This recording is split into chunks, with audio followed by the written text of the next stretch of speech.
y vamos a informar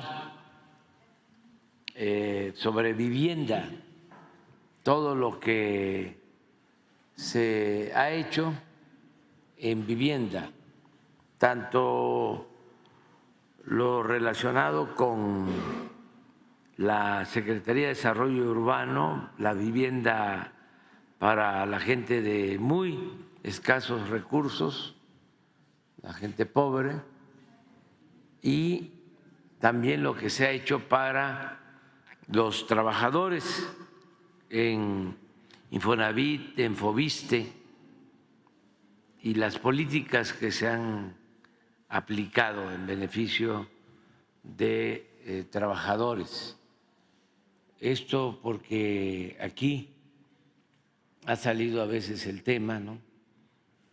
Y es la oportunidad de informarles sobre lo realizado.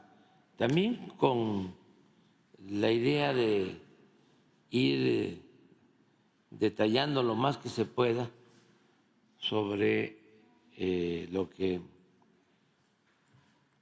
ha llevado a cabo el gobierno que encabezamos, porque ya nos faltan 2 meses y medio y vamos a tener un informe el día 1 de septiembre. Sin embargo, como he venido diciendo, en el informe pues se tiene que hacer una síntesis, un resumen, y aquí tenemos posibilidad de ampliar un poco más la información. De modo que pues la doctora Edna, que es subsecretaria de Ordenamiento Territorial y Agrario de la SEDATU, nos va a informar sobre vivienda.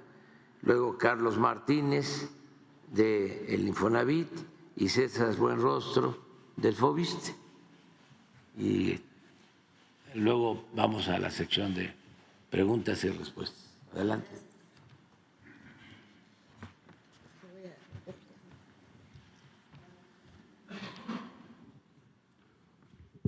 Con su permiso, presidente, muy buenos días a todas y todos. Esta información ya la habíamos compartido en una ocasión anterior, pero ahora tiene el objetivo de reafirmar sobre algunos temas. En general, como resultado de la política habitacional encabezada por el licenciado López Obrador, estos son los alcances de prácticamente 6 años de trabajo, donde hubo un cambio significativo de la visión respecto de la vivienda. Dejamos de verla como una mercancía en sentido estricto y todos los organismos nacionales de vivienda que conforman el Sistema Nacional de Vivienda se abocaron sobre todo a trabajar con las personas, para las personas derechohabientes o no derechohabientes. Y aquí está el resultado. De 2019 a 2024, a través de Infonavit, se otorgaron prácticamente 2.600.000 créditos con una inversión que representó 1.2 billones de pesos. El organismo más grande pues, de México y de América Latina con esta inversión. Con Foviste fueron 274.022 créditos, una inversión de 274 millones.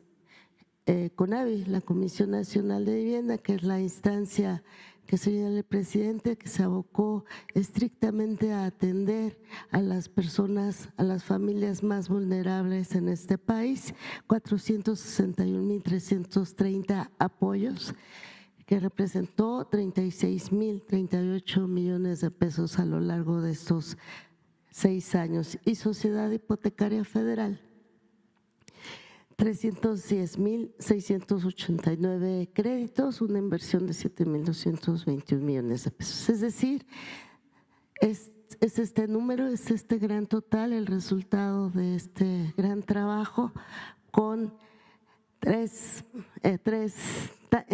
monto de 3.626 créditos, apoyos, 3.000 millones con 1.5 billones de pesos. Ustedes pueden ver estos resultados, más de 12 millones de beneficiarios, 8 millones de empleos generados. La distribución en el país se puede ver en el plano.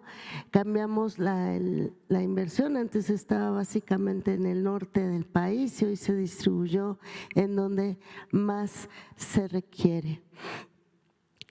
De vivienda nueva fue el 7.1% a través de la estrategia de autoproducción, estrategia nacional de autoproducción, donde la gente lleva el control del proceso de la construcción de su vivienda, y de ampliación y mejoramiento 92.9%. Ahora, para la población no derechohabiente, que fue básicamente a través de Sociedad Hipotecaria Federal y de CONAVI, fueron estos los resultados: 772,710 créditos o apoyos, con esta inversión de 42,416 millones de pesos, que representa el 22% de todo este universo. Con toda esta inversión, créditos, apoyos y muy importante recurso de 1.5 billones de pesos, el resultado es que 2.9 billones de personas salieron del rezago habitacional, 1.9 millones de personas salieron de la carencia de calidad de espacios en la vivienda, y 1.4 millones de personas salieron de la carencia del acceso a servicios básicos. 60% de todos los apoyos fueron destinados a mujeres, y con esto se asignaron básicamente más de 900,000 mujeres fueron beneficiadas, considerando la composición familiar. Si esto lo vinculamos con el dato que nos ha dado el presidente de 5 millones de personas salieron de la pobreza, podremos hacer un cruce de estos datos, y por supuesto ahí están los resultados del cambio de las políticas de bienestar en nuestro país. A continuación, ya podemos enfocarnos netamente a lo que ha hecho la Comisión Nacional de Vivienda: 461,330 apoyos, básicamente a través de dos programas. El Programa Nacional de Reconstrucción, que ustedes conocen, donde intervino vivienda, salud, educación y cultura. En el caso de vivienda, fueron 62,865 apoyos para reconstruir vivienda, y una inversión de 10,155 millones de pesos. Y a través del programa de vivienda social, 398,465 apoyos. Esto se logró realizar en las 32 entidades del país, 1,200 municipios, 1.8 millones de personas beneficiarias. Podemos ver algunos ejemplos de lo que se ha realizado. Un número muy importante fue para mejoramientos, apoyos para mejoramientos, donde se le dio el recurso a la gente y la gente decidió qué hacer en su vivienda. Y estamos muy orgullosos de este tipo de apoyos, porque la gente, la verdad, hizo rendir su recurso muchísimo, algo que si se hubiera hecho a través de alguna empresa hubiera costado más o se hubiera hecho menos. La gente logró tener alcances muy positivos para su vivienda. Se organizaron en la comunidad para la compra de materiales, para ellos mismos hacer los trabajos en su vivienda, y tuvo alcances muy bonitos. En esta vertiente de mejoramiento, pues para 2024 ya están entregados todos los apoyos y prácticamente ya estamos cerrando el programa. Ya se está ahorita en asambleas comunitarias de evaluación del programa, y ha sido muy positivo. Y a través del programa de vivienda social se tiene un avance de están en proceso 93% de los apoyos, y ya concluido 7% para el ejercicio 2024. En la siguiente lámina también podemos ver detalles de estos programas. El Programa Nacional de Reconstrucción, que se destinó básicamente a las afectaciones de los sismos 2017 y 2018 en 8 entidades del país, 250 municipios. Con este programa se ha beneficiado 250,000 personas con estos 62,865 apoyos y poco más de 10,000 millones de pesos. Adelante. Aquí están ejemplos de lo que se ha realizado. Destacan, por ejemplo, el dato de vivienda patrimonial. Fue un recurso que aportó la Secretaría de Cultura, que CONAVI ejerció, donde además de atender a las familias, pues se rescató el patrimonio de estas familias con un recurso un poco mayor. Aquí vemos algunos ejemplos como en Oaxaca de este rescate de vivienda patrimonial. Adelante. También dentro de este programa de vivienda social que les comentaba, 101,714 apoyos fueron destinados a mejoramiento y 296,000, estoy al revés, 101,714 para vivienda social y 296,000 para mejoramiento. Son estos 398,465 apoyos en todo el país, y es donde les digo se concentró básicamente en la zona sur-sureste, que de acuerdo a datos censales es donde están las mayores necesidades y se concentran en mejoramiento y ampliación de vivienda. Adelante.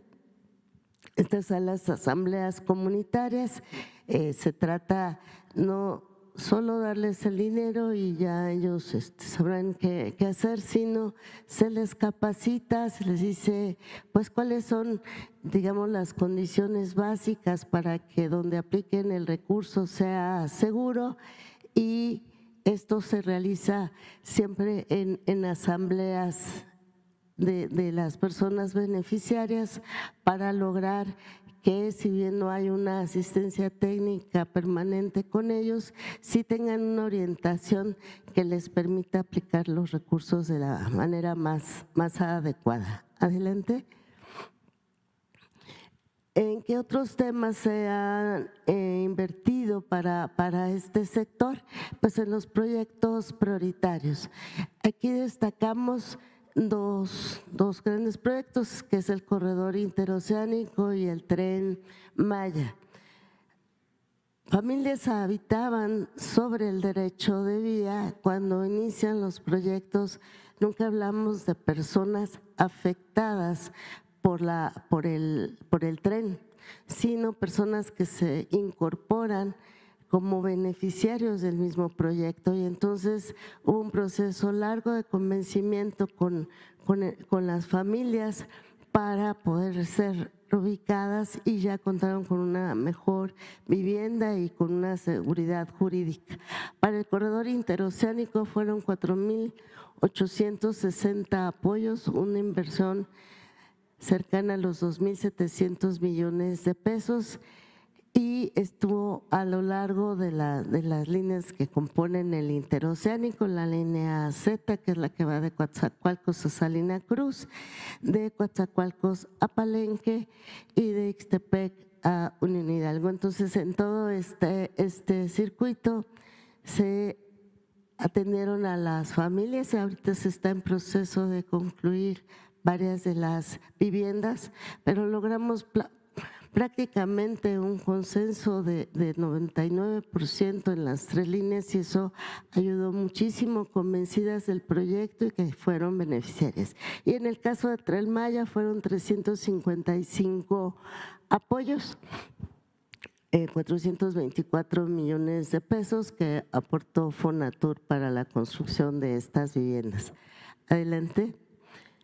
Aquí vemos los ejemplos de las viviendas que se construyeron ya en un lugar seguro, ya con sus escrituras, y eso pues ayudó muchísimo a las familias para ahora sí tener esta certeza plena sobre sus viviendas. Adelante. En esta otra imagen vemos las viviendas que se construyeron para las familias que estaban asentadas sobre el derecho de vía en Tren Maya. Adelante. Otro tema fundamental que atendió la Comisión Nacional de Vivienda fue la necesidad que deriva de algunos fenómenos hidrometeorológicos. Podemos aquí agrupar algunos del huracán Hillary, el Mulegé, cuando las inundaciones en Chiapas, en Tabasco, de los huracanes Ingrid y Manuel, del huracán Huila en Nayarit, de la tormenta tropical Grace en Puebla y Veracruz, y casos de Fonden que no habían sido atendidos en administraciones anteriores. Por sismos, si bien el Programa Nacional de Reconstrucción fue afectaciones 2017-2018, ustedes saben que hubo otros sismos y en este caso el presidente instruyó muy claramente la forma de atención, pero en los casos donde hubo afectación total, daño total, se cayó la vivienda, el presidente autorizó estos apoyos en Guerrero por los sismos de 2021, en Colima y Michoacán, que también hubo pérdidas totales en esta zona. La unidad habitacional Cantaluna, que atendimos de manera coordinada Foviste, Infonavit y Conavi, y de unidades habitacionales con algunos daños por sismo, que fue básicamente en Estado de México, Morelos y Guerrero. De otros fenómenos geológicos, la atención de asentamientos por deslizamientos de laderas en Mitlatongo, en Oaxaca, y otros casos, deslizamiento en el Cerro de Chiquihuite, donde se construyeron 2 unidades habitacionales para atender a estas familias afectadas por la caída de la roca, uno en Tlalnepantla y otro en la Ciudad de México. El primero ya se entregó, el segundo está ya a días de hacerse, y la atención de familias afectadas por el deslizamiento de laderas en Tijuana, en un convenio de colaboración con el gobierno del estado y el municipio, que se aportaron suelo y servicios. La Comisión Nacional de Vivienda construyó la vivienda y ya estas familias están en condiciones seguras. Y finalmente, el fenómeno de cambio climático, donde pues ya el mar está comiendo la tierra, se está atendiendo en este momento a Comunidad del Bosque en Tabasco, que es una comunidad que pues prácticamente está desapareciendo, y estamos atendiendo a estas familias en Tabasco. Adelante. Por las características, aquí vemos ya vivienda plurifamiliar, estamos viendo los conjuntos habitacionales donde están las familias de Chiquihuite, y aquí vemos los deslizamientos de laderas. Es complejo también por el tema de dónde están ubicadas las familias, y que lo hace muy complejo.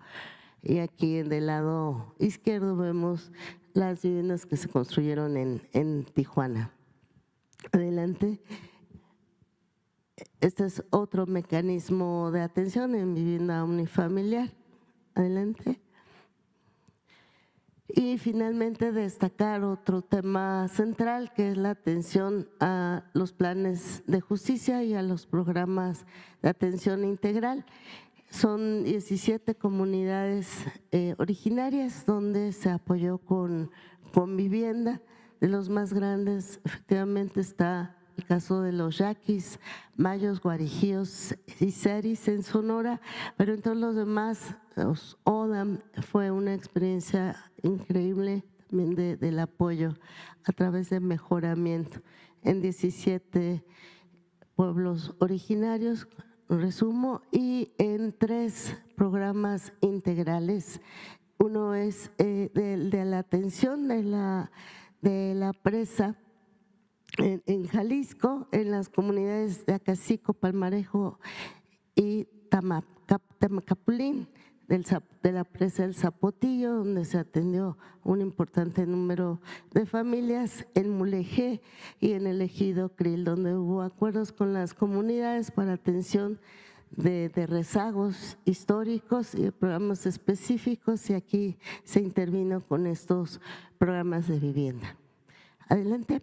Y ya con esto concluimos. Estos son ejemplos de la comunidad Rarámuri, donde a veces parecía increíble, pero en esta foto de la izquierda vemos pues, de alguna manera cómo vivían, ¿no?, en estas condiciones tan lamentables, y ellos apostaron a este sistema tradicional de construcción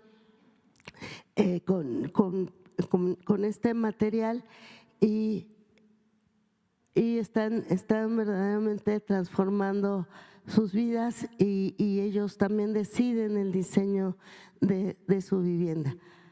Adelante. Otros ejemplos de comunidades indígenas con seris, con yaquis, son ejemplos de estas construcciones.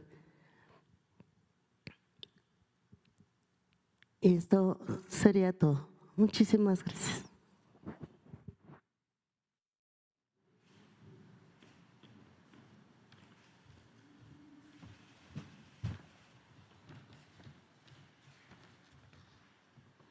Con su permiso, presidente,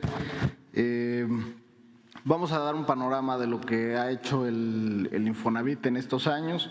Vamos a iniciar, adelante, con uno de los mandatos principales que nos dio el presidente desde nuestra llegada y que fue precisamente atender a las personas, porque había muchas quejas que se recogieron durante la campaña y antes, que se fueron recogiendo quejas de las personas sobre deudas impagables, desalojos de vivienda, porque el Infonavit tenía otras características. Les parecía un éxito desalojar a las personas cuando es claramente un fracaso para el Estado.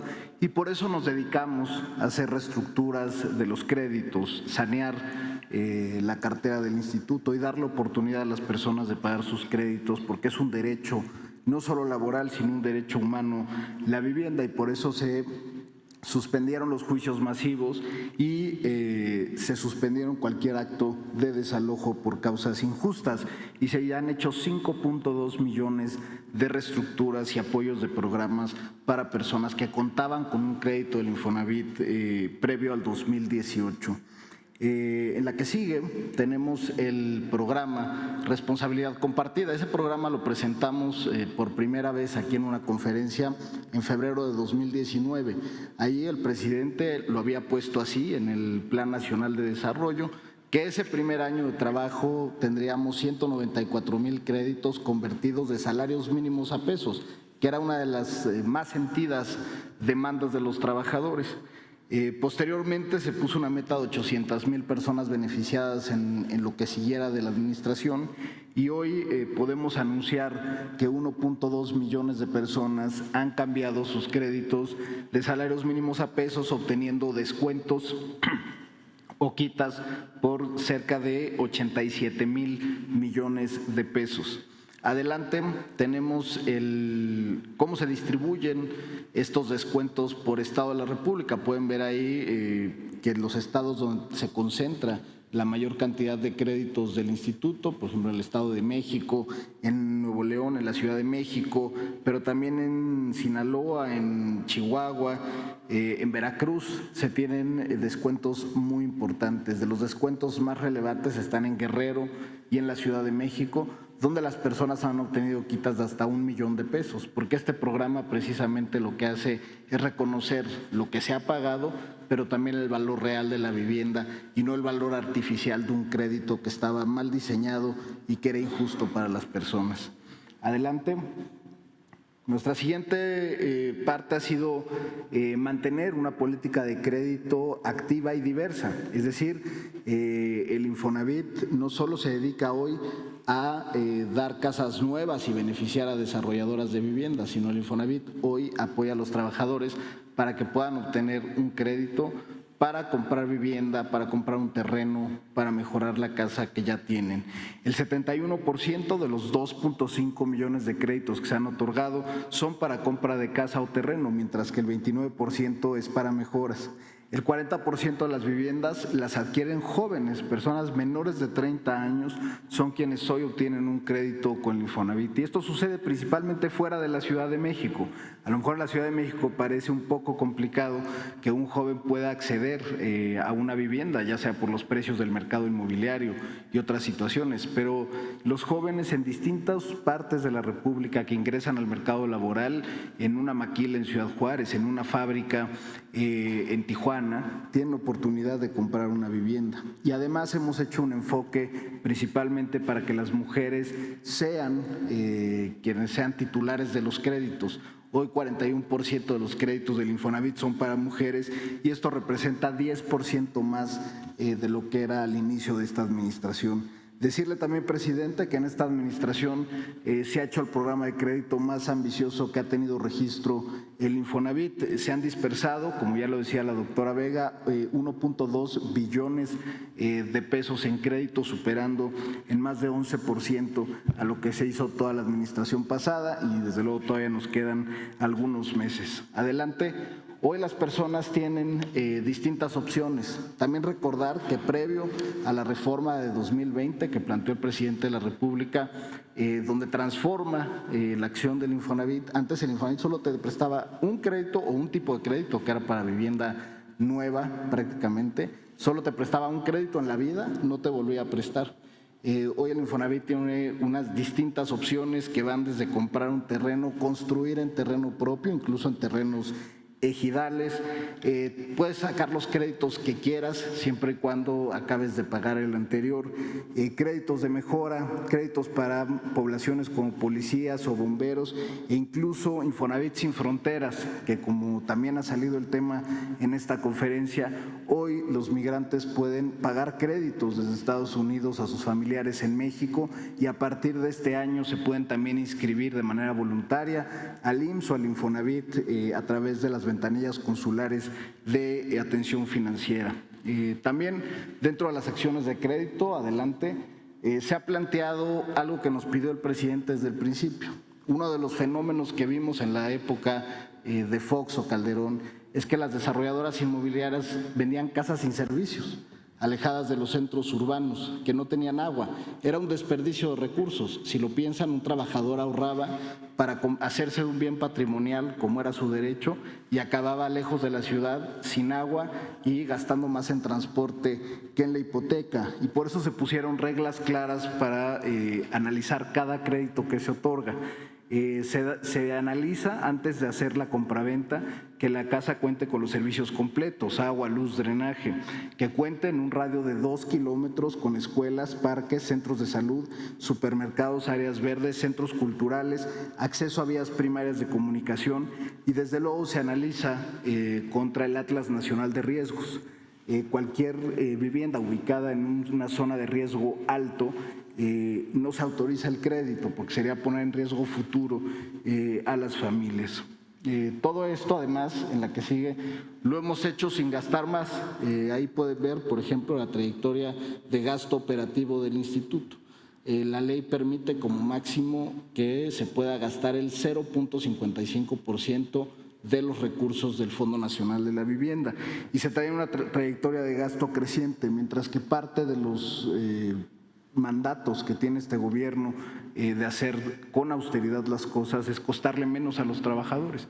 Hoy el Infonavit tiene un gasto pues prácticamente de la mitad de lo que tenía el sexenio pasado. Esto ha implicado ahorros anuales de cerca de 2,000 millones de pesos al año y ha implicado también, como lo ha dicho el presidente en otras ocasiones, generar un fondo de inversión que cuando llegamos tenía 140,000 millones de pesos y que hoy tiene poco más de 700,000 millones de pesos y que sirve para generar rendimientos a favor de los trabajadores cotizantes al Infonavit.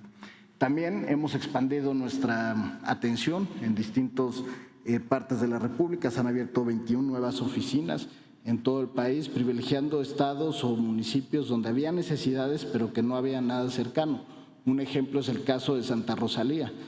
Trabajadores de la empresa exportadora de sal en Guerrero Negro tenían que viajar pues prácticamente 7 u 8 horas hasta La Paz, que era la oficina más cercana para hacer un trámite con el Infonavit, a pesar de que eran trabajadores que estaban cotizando, y por eso en Santa Rosalía abrimos una oficina. Lo mismo el presidente nos pidió asistir a San Quintín y ahí hicimos un módulo permanente y se está haciendo un proyecto de vivienda junto con el gobierno de Baja California. También informar a las personas que hemos hecho un trabajo territorial permanente. Se han hecho brigadas ya en las unidades habitacionales, donde funcionarios del Infonavit acuden a cada una de las unidades habitacionales y explica precisamente los programas del Infonavit, si se estarán módulos de atención. También se hacen ferias de servicios y, por ejemplo, este fin de semana vamos a estar en la explanada municipal de Ixtapaluca atendiendo a las personas y mostrando opciones de vivienda en la zona oriente del Estado de México. Adelante, también informar sobre la reforma constitucional en materia de vivienda. Recordarán que esta reforma la envió el presidente el pasado 5 de febrero. Es una reforma que pretende una modificación al 123 constitucional para dotar al Infonavit de dos vertientes nuevas. La primera es que puede invertir esos recursos de los que hablábamos en la construcción de nueva vivienda, vivienda cercana a los trabajos y en los centros de ciudad, y además establecer un sistema de renta social. ¿Qué es esta renta social? Que la mensualidad que se pague no exceda del 30% del salario de los trabajadores y que además después de un tiempo de rentar la vivienda tengas derecho a comprarla y se te tome en cuenta todo lo pagado en renta. Esto además hemos hecho una encuesta a través del Infonavit con trabajadores derechohabientes, pero también en población abierta, y hemos encontrado que el 81% de las personas están de acuerdo con la reforma y el 66% estarían interesados en rentar una vivienda del instituto. Y esto habla de la necesidad real que hay de que haya inversión adicional en vivienda y que la pueda hacer precisamente el Fondo Nacional de la Vivienda.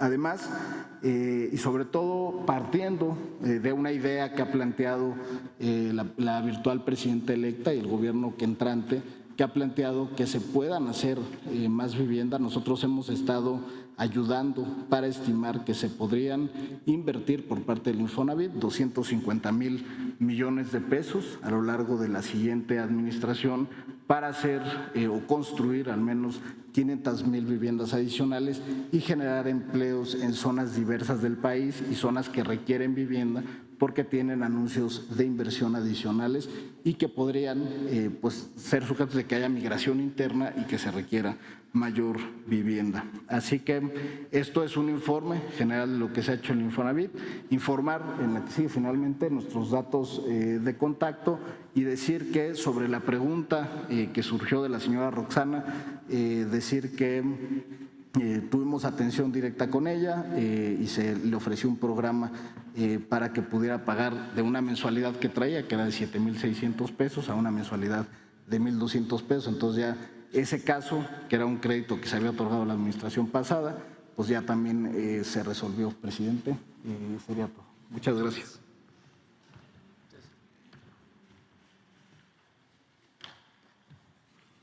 Con su permiso, señor presidente, buenos días a todas y todos.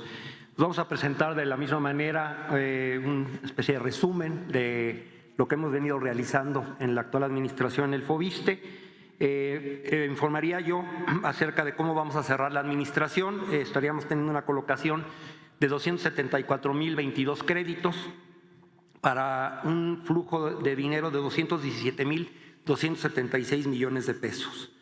Quiero destacar que el FOVISSSTE es la única institución financiera, tanto pública como privada, que otorga créditos hipotecarios a personas jubiladas, y estaríamos en esta administración habiendo colocado 2,841 créditos.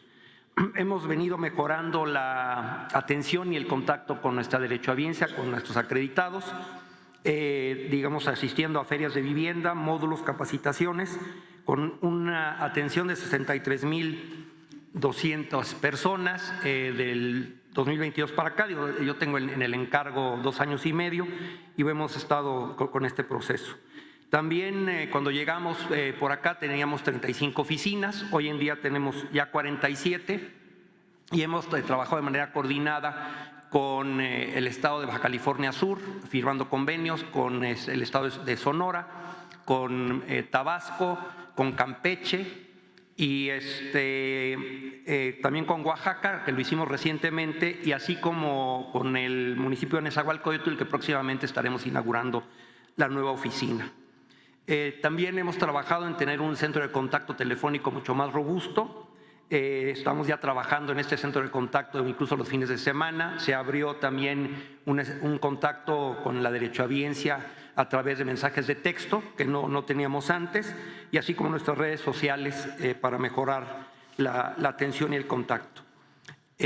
Como bueno, ya lo hemos informado en otras ocasiones en este mismo foro, y atendiendo a la instrucción del señor presidente de volver a poner al centro de las decisiones del FOBISSSTE al acreditado y al derechohabiente, porque sí, debo de decir que cuando llegamos nosotros a FOBISSSTE encontramos un FOBISSSTE deshumanizado, un FOBISSSTE fuera, alejado de su misión social, un FOBISSSTE completamente ajeno a la política nacional de vivienda. Y bueno, como parte de la transformación del ISSSTE que estamos llevando en muchos otros aspectos, también encontramos un FOBISSSTE que tenía varias cosas privatizadas. Desde el 2009 hasta el 2021 se bursatilizaba parte de la cartera. Nosotros en el 22, 23 y 24 no hemos bursatilizado nada, y también encontramos que si en algún tiempo el FOBISSSTE construyó, también la construcción se privatizó. Tenemos nosotros ya presentada, trabajada y aprobada en comisiones de la Cámara de Diputados, se aprobó en la Comisión de Seguridad Social y de Vivienda una iniciativa de reforma a la ley del ISSSTE para que el FOBISSSTE también pueda estar en condiciones de poder volver a construir. Esperamos que, bueno, quien llegue después de nosotros y la próxima legislatura, pues esto pueda avanzar al Pleno. Digo, estamos totalmente conscientes que hoy en día, debido al nivel de derechohabiencia y la necesidad tan importante que hay de vivienda, no podría el FOBISSSTE hacerlo solos, o sea, tendremos que seguir trabajando con los desarrolladores inmobiliarios, pero creo que el hecho de que el FOBISSSTE pueda volver a construir es también poder tener rectoría en las necesidades de la vivienda y las características que esto debe tener.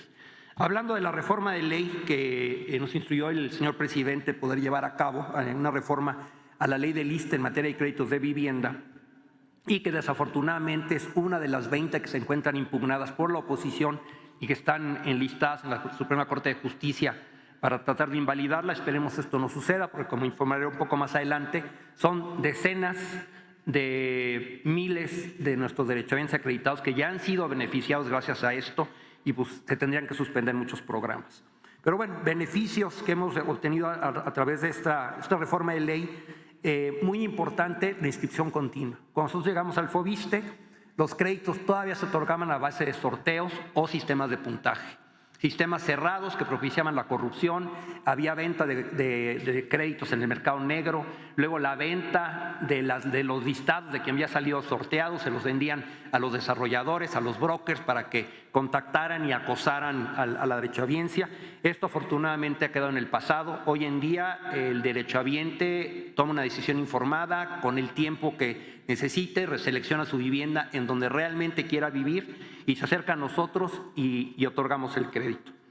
Muy importante en esta reforma de ley el poder originar finalmente en pesos. Como ustedes lo saben bien, los créditos de FOBISSSTE se originaban en veces de salario mínimo, luego en la entrada en vigor de la UMA se transformaron a UMAS y se han venido dando en UMAS. Y si bien, bueno, la UMA no necesariamente es un mal instrumento, da poca certeza de cuándo voy a tener que pagar mi crédito, porque la UMA, como saben ustedes, cada 1 de febrero se actualiza. Entonces está sujeta a los niveles de inflación. Si la inflación es baja, pues realmente es prácticamente imperceptible, pero de alguna manera se convierte en el interés, que pues está entre un 4 y un 6%, más la diferencia de la UMA. Entonces finalmente estamos ya la posibilidad de poder originar en pesos. Va un poco lento el proceso, pero bueno, la gente ya está accediendo a créditos en pesos.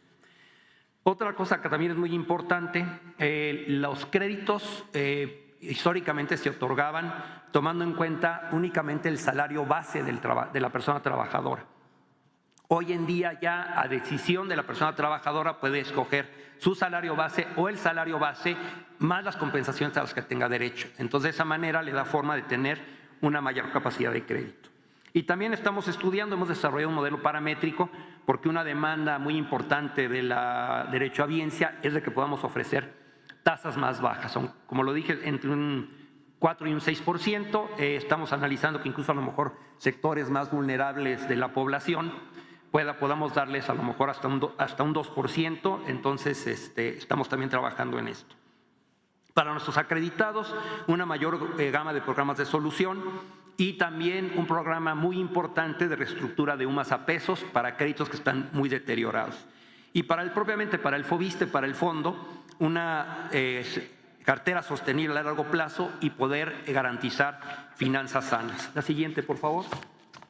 En relación a los programas de apoyo que mencionaba yo hace un momento, creo que también ha sido un logro y unos avances muy importantes. Cuando llegamos nosotros por acá al FOBISTE, había prácticamente dos programas. Uno que beneficiaba al acreditado cumplido, que al llegar al 90% de pago de su crédito automáticamente se le condonaba el 10% restante. Bueno, ese claro sigue operando.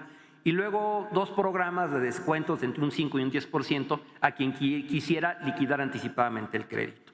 Y es que sí, el FOBISTE se había convertido en una ventanilla de créditos, sin importar mucho lo que pasaba. Sabemos que los créditos, bueno, el contrato de mutuo es a 30 años, entonces, bueno, todo lo que no le puede pasar a una persona en 30 años, ¿no?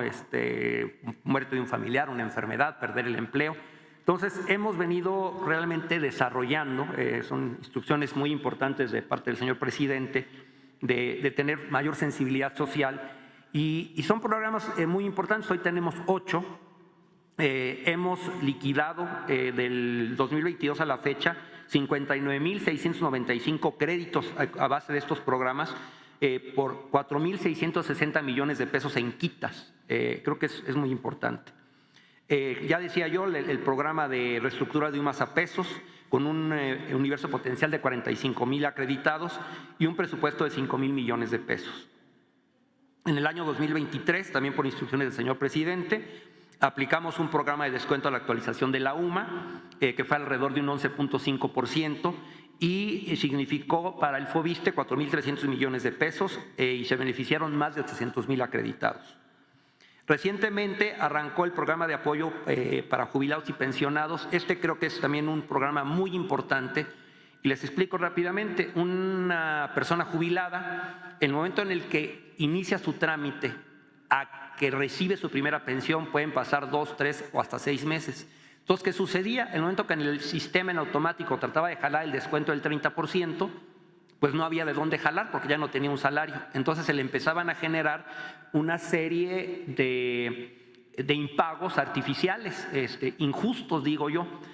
Y luego, ¿qué sucedía? En el momento en el que recibía su pensión, se le descontaba el mismo monto del 30% de su salario, siendo que su pensión era ya menor. Entonces, a veces inclusive llegaba a ser hasta el 60 o 65% de su pensión para el pago del crédito. Entonces, ahora ofrecemos, al momento que una persona trabajadora anuncia su interés por jubilarse, en ese momento se le hace una prórroga y entonces es la suspensión del descuento hasta que recibe su primera pensión.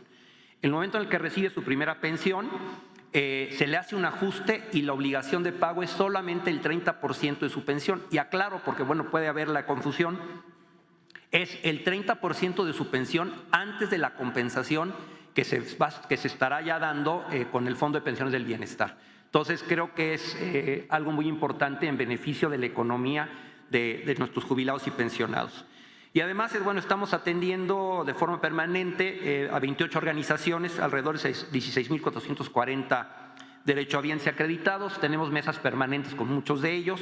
Hay problemáticas, a veces problemáticas específicas, problemáticas complicadas. Hay una serie importante de fraudes que se realizaron en los primeros 5 o 10 años de los 2000, donde hubo fraudes. Hay gente que hemos ya también apoyado, que hoy en día les dieron un crédito en el 2002 y hoy en día el terreno sigue baldío, ¿no? Entonces, hemos ido también trabajando, algunos casos se han expuesto incluso aquí en la conferencia, y bueno, vamos ahí. Y para terminar, la siguiente, por favor, es hablar un poco de las finanzas del FOBISSSTE. Ya les decía yo que no hemos tenido necesidad de bursatilizar cartera, tenemos buenas finanzas. Y la liquidación de créditos en lo que es esta administración, se han liquidado 237.339 créditos con un promedio de 39,000 liquidaciones por año. El 96% de los créditos se han liquidado a los 20 años de haberse originado. Digo, sí entiendo y no quiero sonar como que no soy empático. El 3% de nuestra cartera tiene más de 20 años, en nuestros créditos en promedio se originan entre 15 y 18, y es un poco platicar, bueno, que tampoco es que sean todos los créditos impagables, insisto, sí hay algunos compañeros que tienen problemas y estamos atendiéndolos por la instrucción del presidente. La subcuenta de vivienda, tenemos nosotros alrededor de 2.700.000 derechohabientes, solamente una tercera parte tiene un crédito hipotecario con nosotros. Tenemos mandato por ley, por la ley del ISSSTE, que tenemos que preservar el valor real del dinero de nuestros ahorradores, de estas 2/3 partes de derechohabientes. Entonces, en de la actual administración se han otorgado rendimientos a estos 2/3 partes de derechohabientes por 73.731 millones de pesos. Y bueno, es un rendimiento superior a la inflación que ha habido cada año. Y de la misma manera, estos ahorradores que nunca ejercieron un crédito hipotecario o que tuvieron un crédito hipotecario y no optaron por un segundo crédito y volvieron a generar una subcuenta de vivienda, cuando se jubilan, están en la posibilidad de reclamar este ahorro que tienen con nosotros, y también en la actual administración habremos atendido 359.587 solicitudes con un monto pagado a estos derechohabientes que asciende a los 35.684 millones de pesos. Eso sería nuestro informe por el día de hoy. Muchas gracias.